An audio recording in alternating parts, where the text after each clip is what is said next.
Venha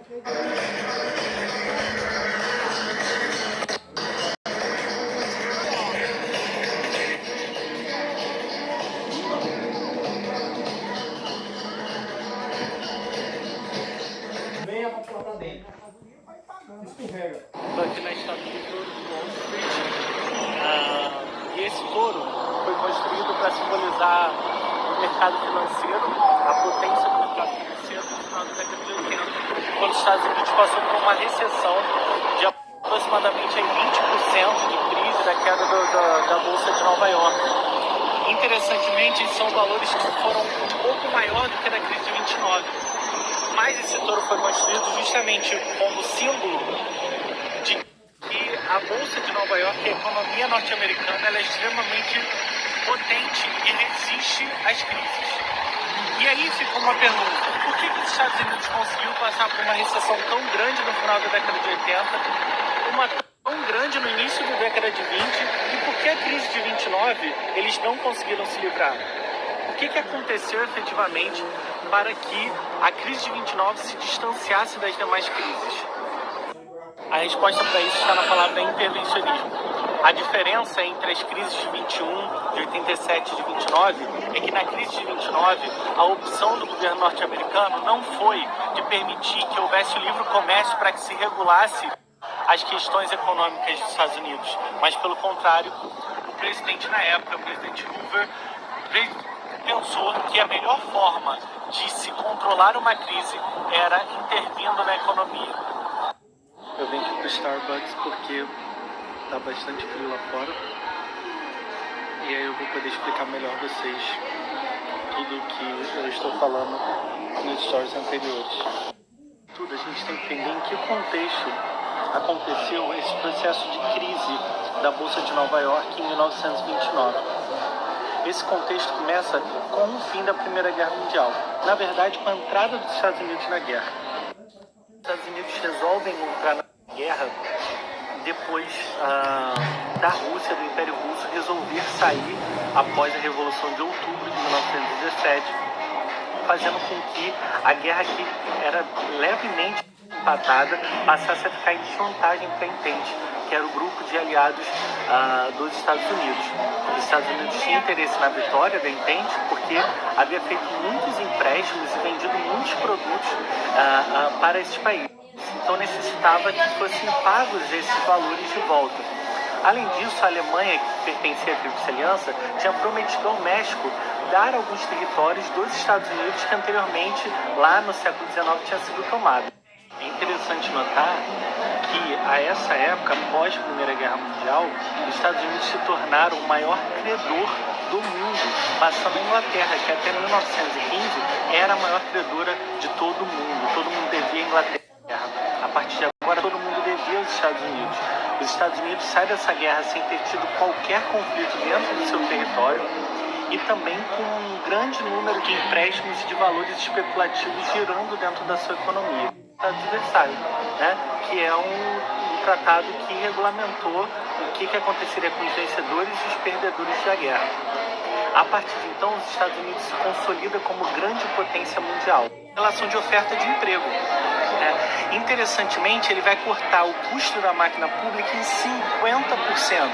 E fora isso, ele também vai permitir que os salários sejam diminuídos e haja demissões.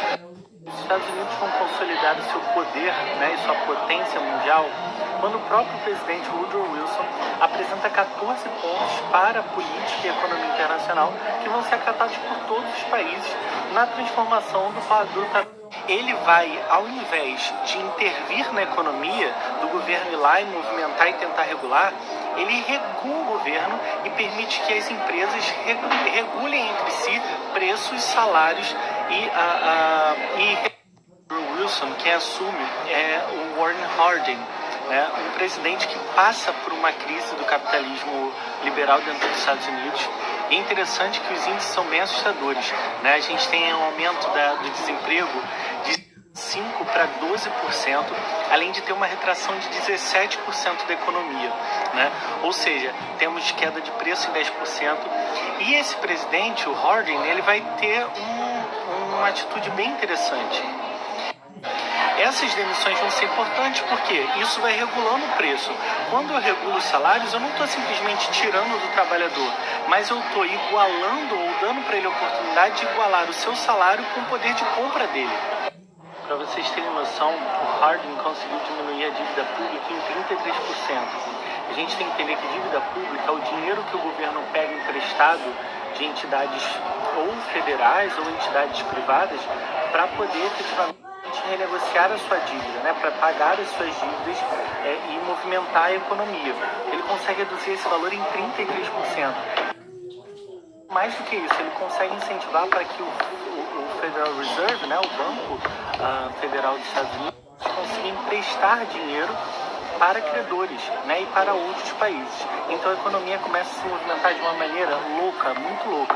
E por isso os anos 20 são conhecidos por esses anos de prosperidade. Em 1923, conseguir emprestar dinheiro para credores, né, e para outros países. Então a economia começa a se movimentar de uma maneira louca, muito louca.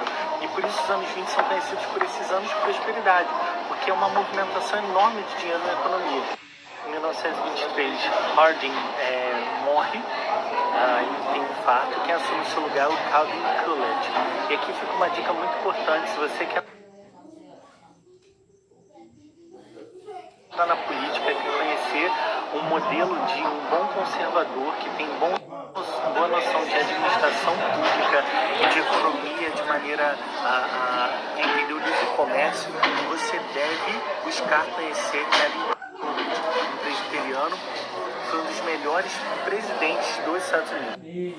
Coolidge era conhecido como o puritano na Babilônia. E ele fez feitos extraordinários na economia.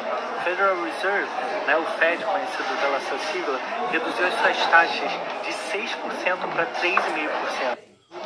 Isso significa que os corretores começaram a pegar dinheiro emprestado nos bancos para comprar ações e vender essas ações por um dinheiro muito maior. Isso se chama capital especulativo. É um capital que efetivamente não tem muito giro econômico. Entretanto, ele faz com que a economia se aqueça na compra e venda de ações. Juntamente com isso, as empresas crescem e elas conseguem produzindo mais empregos, mais dinheiro e aumentando o poder de compra.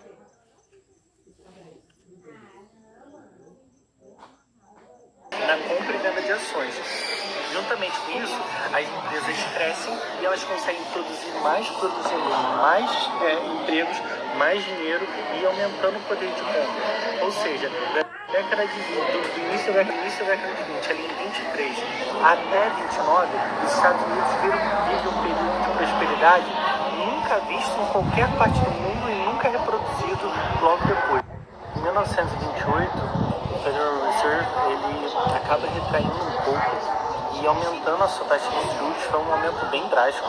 Se a gente for ver, por volta de 5 meses, há um aumento de 43% da sua taxa de juros. E em 1929, quem entra no poder é um cara chamado Herbert Hoover, que apesar de ser republicano, ele era extremamente intervencionista. Ele vai ser a mola mestra para que os Estados Unidos entrem em crise em 29.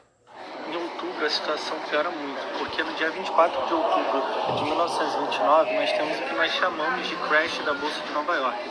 Se perdeu 4 bilhões de dólares em ações nesse mercado especulativo.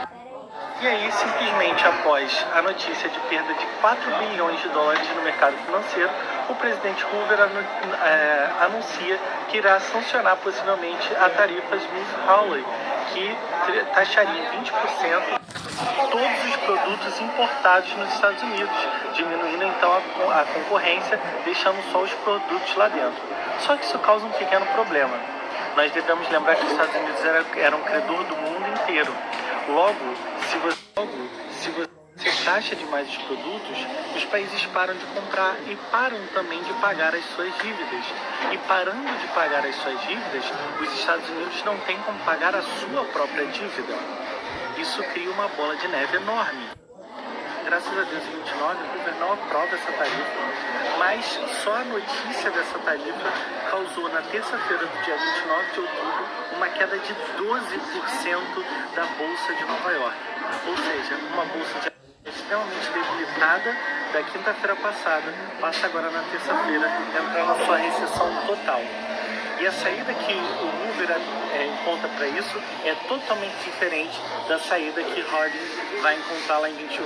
Isso faz com que haja uma redução no número de empréstimos a serem tomados. E aí a venda de papéis da Bolsa começou a ser maior e criou-se um clima de especulação financeira muito grande dentro da Bolsa de Valores de Nova York. Com uma política de restrição do mercado global, as empresas exportadoras e importadoras iriam diminuir os seus valores, né, de ações, e isso iria afetar grosseiramente a economia dos Estados Unidos.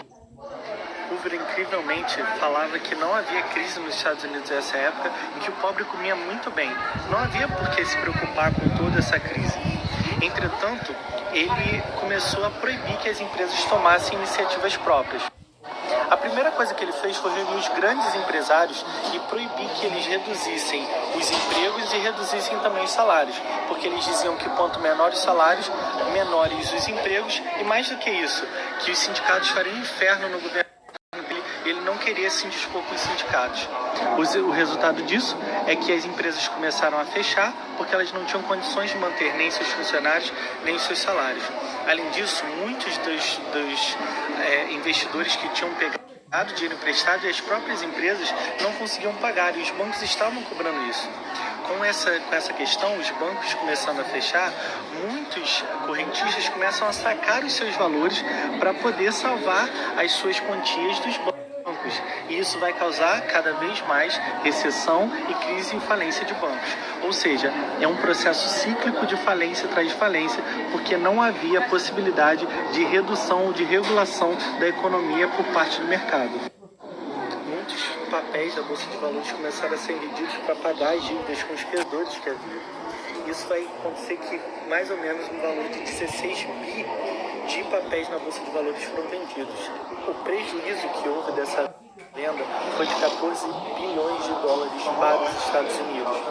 Interessantemente, o que vai acontecer é que muitas empresas vão falir, vão acabar os empregos, acabando os empregos, muitas pessoas vão começar a se suicidar nos Estados Unidos.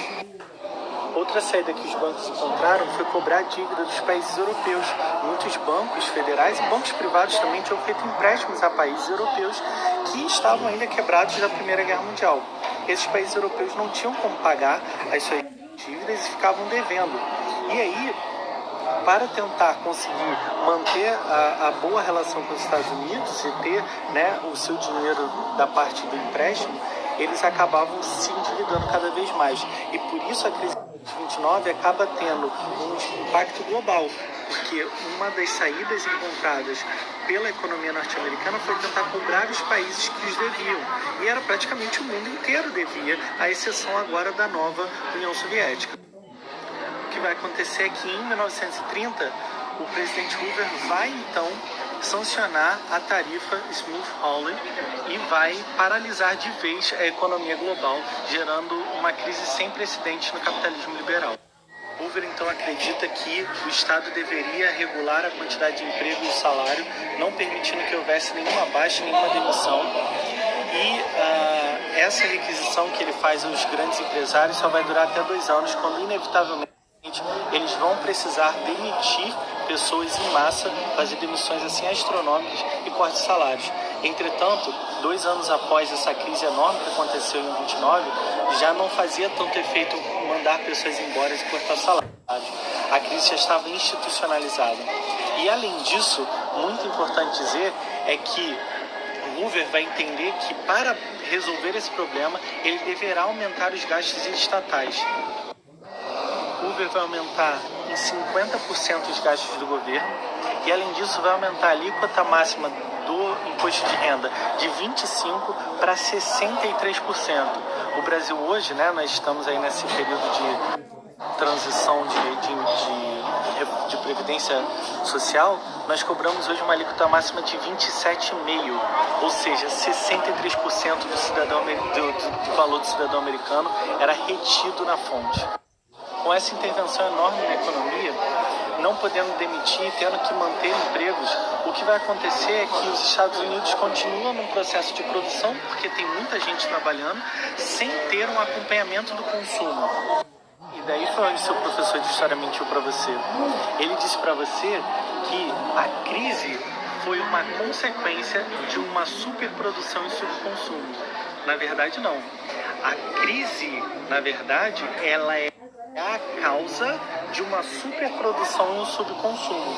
Porque essa crise vai acontecer devido ao fato dessas pessoas continuarem produzindo, apesar de elas não terem condições e necessidade daquelas coisas mais, uma vez que seu poder de compra foi diminuído. E a gente tem que entender que essa depressão foi causada por um excesso de intervenção do Estado na economia. Ou seja, a questão aqui é uma relação de causa e consequência. Não é superprodução que causa depressão, mas depressão que causa superprodução. Tá? Então a relação de causa e consequência é diferente. E é justamente essa relação de causa e consequência invertida que vai dar papel para o New Deal. Porque o New Deal vai falar assim, não, o problema não é o Estado intervir, o problema é que o pessoal está produzindo mais e comprando de menos. Então vamos cada vez mais aumentar o poder do É pipoco, mano. Pipoco, tá ligado? Vamos cada vez mais aumentar o poder do Estado, vamos cada vez mais intervir para que essa relação se iguale. E aí, em 31, entra Franklin Delano Roosevelt, que propõe o New Deal, que é a maior intervenção estatal em época de paz que aconteceu na história da humanidade. E interessantemente, né, utilizando essa ideia de causa e efeito contrária, ele vai aumentar os valores das coisas e vai intervir cada vez mais. Além disso, ele propõe o abandono do padrão ouro para o padrão dólar, ou seja, nacionalização do padrão monetário, o que era antes, né, o padrão ouro, um ótimo regulador para a inflação, então a inflação cresce absurdamente e além disso ele fere totalmente a propriedade privada quando ele resolve nacionalizar todas as reservas de ouro que existem nos Estados Unidos.